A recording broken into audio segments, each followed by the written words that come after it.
Brazil, Argentina এবং মেসির বিপক্ষে যারা কথা বলবে তাদেরকে বয়কট করতে হবে। এমনকি তাদের জন্য ধর্ম ত্যাগ করতে পারে। এইগুলো কথা আমার না। এইগুলো কথা হলো আমাদের মুসলিম ঘরে কিছু সন্তানের ঘরে, মুসলিম ঘরের সন্তানের, যারা কিনা ফেসবুকে এরকম না পোস্ট করে। আমার মনে হয়, আমি মনে করি এরা কিভাবে মুসলমানের ঘরের সন্তান মনে করে। এরা যেভাবে একটা দলের খেলোয়াড়ের জন্য হুজুরদেরকে বয়কট করতে বলে, এবং কি এমন কিনা তারা মনে করে এই ধর্ম ত্যাগ করবে, তাহলে বোঝা যায় তারা দলকে কতটুকু তারা সমর্থন করবে। এটা 1400 বছর আগে হযরত মুহাম্মদ সাল্লাল্লাহু আলাইহি ওয়াসাল্লাম বলে গেছে দজ্জাল আসবে। তাহলে বুঝুন তারা দলকে কতটুকু সমর্থন করবে। আমাদের মুসলমান আস্তে আস্তে ধ্বংস হয়ে যাচ্ছে এই খেলার জন্য। এই খেলার মাধ্যমে আমাদের মুসলমানকে কতটুকু ধ্বংস করতে হবে, কিন্তু আমরা বুঝি না। আমরা আবেগে পড়ে বাস খেলা নিয়ে মেতে পড়ে। মেসি আর্জেন্টিনার পক্ষে কেউ বললে মারামারি, হানাহানি, এবং কি নিজের জীবনটাও দিয়ে দিতে তারা বিটা করে না।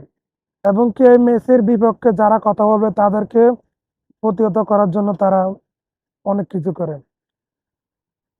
আমি মনে করি এরা কিভাবে মুসলমানের ঘরের সন্তান হয়, যারা কিনা এরকম একটা দলের জন্য হানাহানি, লড়াই, এমনকি নিজের জীবন দিয়ে দিতে পারে। আর মানুষ কিভাবে তা আবেগে পড়ে, কিন্তু তারা এরকম না, নিজের ধর্মের জন্য এরকম না, কোনো সময় আবেগ হয় না। তখন দজ্জাল আসে বলবে আমি খোদা, তখন তারা কতটুকু সমর্থন করবে মুসলমানরা, এটা দেখে বোঝা যায়। হ্যাঁ, আপনি দলের সমর্থন করতে পারেন, তাই বলে কি এরকম না ধর্মের সাথে তুলনা করবেন কিভাবে। এক দল এক এক মুসলমানের সাথে দেখলাম, সে অনেক বয়স, আর 30 কাছাকাছি বয়স হবে, সে কিনা বলে মুসা আল্লাহ সাল্লাম মেসি হয়ে এসেছে। আরে মানুষ কিভাবে আবেগ হয়ে এরকম না কথাগুলো বলতে পারে।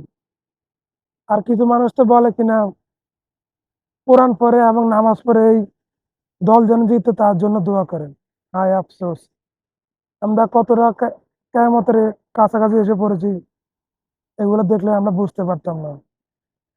সকলের জন্য দোয়া করে আল্লাহ যেন আমাদেরকে বোঝার তৌফিক দান করুক।